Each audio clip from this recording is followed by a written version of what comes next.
Disclaimer. In this video, I'm going to use frequent use of the T slur. If you're not comfortable with that, please feel free to sit this one out. Take care of yourself. If you're uncomfortable with this term, it's likely that you already understand the content of this video anyway. Enjoy. Back here again, can't get enough. Jojo explains some interesting stuff. As of September 4th, 2020, Urban Dictionary had this to say about defining traps. Quote, a crossdresser, usually a fictional character in anime who dresses up in the opposite gender's clothing to trick people into thinking that they're the opposite gender. Term comes from the anime trope of a character dressing up in drag to trick people into thinking that they're the opposite gender. Not to be confused with transgenderism, which is a person transitioning into the opposite gender. But it wasn't always Urban Dictionary's definition.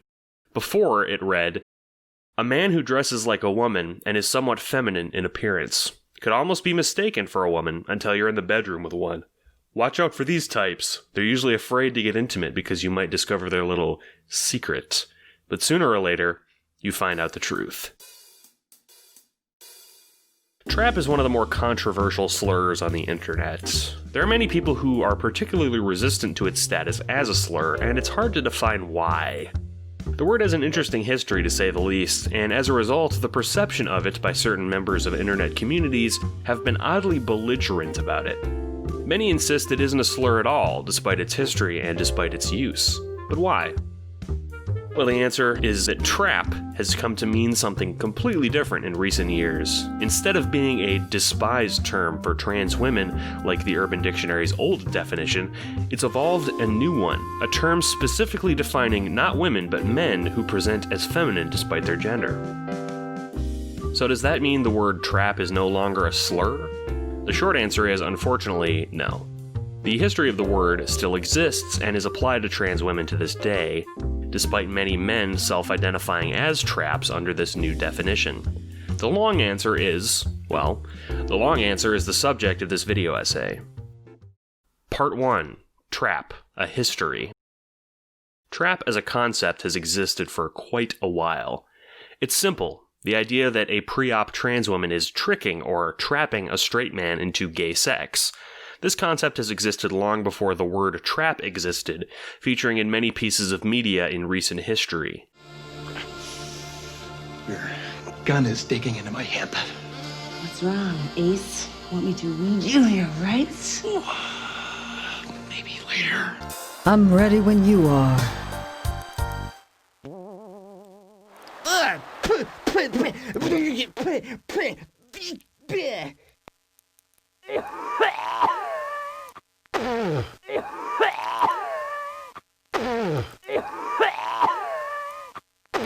No wonder Chablis knows what a man likes.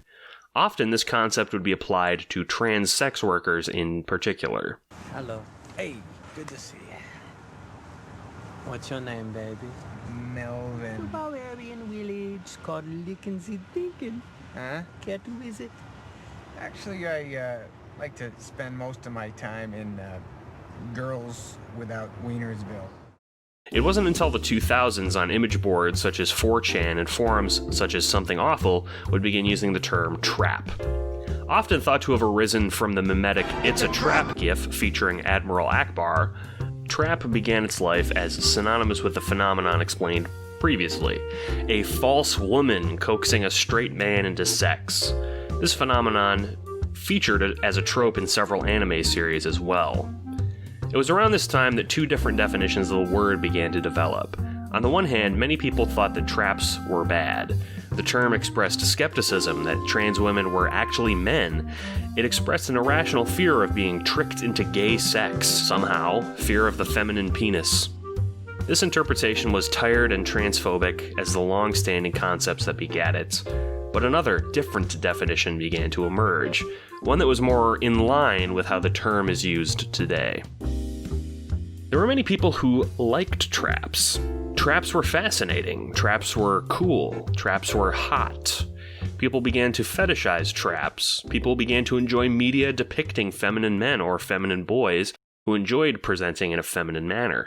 Characters like Haku in Naruto or Kurapika in Hunter x Hunter. Eventually, characters would be developed specifically to tap into this phenomenon. Chihiro Fujisaki, as discussed in another video, Astolfo from Fate Grand Order, and Ferris from ReZero. Let me be clear, this trope, feminine-presenting boys who are unapologetic about their appearance, is fine. There's nothing wrong with it on the face of it. Boys can dress however they like, and the fact that gender is being addressed in this way in anime is great, depending on its depiction. Part 2. Today. Unfortunately, the discussion surrounding traps was poorly handled, to say the least. There were various memes about traps, there were enduring jokes about being alarmed or upset when finding a female-presenting character was actually male. The question, are traps gay, sparked unironic argument on these aforementioned image boards. Actually, Mom, they're called traps, and they're far superior than just regular girls. In fact, But most girls don't even importantly, do anything young men for me and anymore. trans The women concept began of to overpowering a failed male self-identify with as superior traps. masculinity is- This is where the waters were muddied. There began to be a large portion of the people engaging with this topic who either self-identified as trap or considered trap to be a legitimate identity. The Reddit community for traps, which is not safe for work, currently has over 300,000 subscribers, most of its submissions from community members who self-identify with the label. Again, the lifestyle isn't at issue here. The label is what's so hotly contested. I'm not criticizing trans women or cross-dressing men. This is a discussion about words. So the problem becomes clear. People exist out there who call themselves traps and don't use the word as it once was used. Far from being a slur, it's almost a reverent label for many. Unfortunately, this definition is not clear from its somewhat unpleasant connotations either. For starters, many people who self-identify as trap or are sympathetic to the label fetishize the concept. So-called trapping has become the act of intentionally misleading straight men into sex with trans women or feminine men. As I mentioned before, the Reddit board for traps is explicitly not safe for work. Having fetishes is fine, but it's not ideal that this specific fetish is often synonymous with all trans women or feminine boys. Not all trans women want to be associated with tricking straight men, and I'm sure not all feminine men do either. The label as applied this way is clearly reductionist. It's a catch-all term for trans women and feminine boys, but its specific meaning is fetishistic in nature. Trap-ing as a fetish is one thing, but a term for trans women and feminine men based on that term is inherently problematic. One argument against this interpretation that always comes up is, traps don't refer to trans women. The argument goes something like this.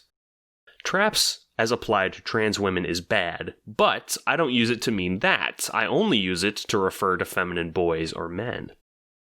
And that's the start, but there's a problem there too. This argument would be valid if not for the countless other terms you could use to describe cross-dressing men. It's not as though trap is the only word we can use to describe feminine-presenting boys or cross-dressers. In fact, there are words right now. Femboy, for instance. Outside of being more accurate, the term femboy isn't already a slur in itself. The word trap, even when used to describe feminine men, is still a slur outside of that specific context. It's like this word. It has a meaning that's totally unrelated to a slur, but it contains a slur, so it's probably not the greatest idea to say. If I said that word, then people would probably raise their eyebrows and call me out on it. And even if they didn't, it's probably just more polite to say something else. It's not the only word that describes that. I could, for instance, say stingy or a miser and completely circumvent the issue. It makes very little sense to use the word trap when other words exist, and it makes very little sense to ignore the fact that trap isn't just a definition for feminine boys. Saying that is misleading. Trap is used to this day to justify transphobia and to spread the idea that trans women will try to trick heterosexual men into sex. Pretending that it is not to try to justify the word trap is selfish and belligerent. It takes very little effort to change the word that you use, and the fact that so many people are unwilling to is a testament to either how skeptical people are about the truth of the matter, or insensitive to the wishes of their fellow man. If you're a man who presents feminine, all power to you. Dress up in skirts. Wear makeup. It's fun. I'm not attacking your right or the validity of your experience, I'm attacking the specific usage of a word that has long been used to justify transphobia. For the people out there who self-identify as trap, at the end of the day, it's much easier to change the word you define yourself with and try to persuade those of us who are hurt by a slur that, actually, it's not offensive. This word has been used to hurt people, and no amount of reasoning on your part can undo this. If you argue that someone shouldn't be offended because you didn't mean it as a slur, then that's ignoring the experiences of countless trans people who have been called trap as a slur. These people understand the word differently, and arguing against that understanding is disrespecting their experience, which, as someone who should already understand how hard gender struggles can be, I'm sure you don't want to do.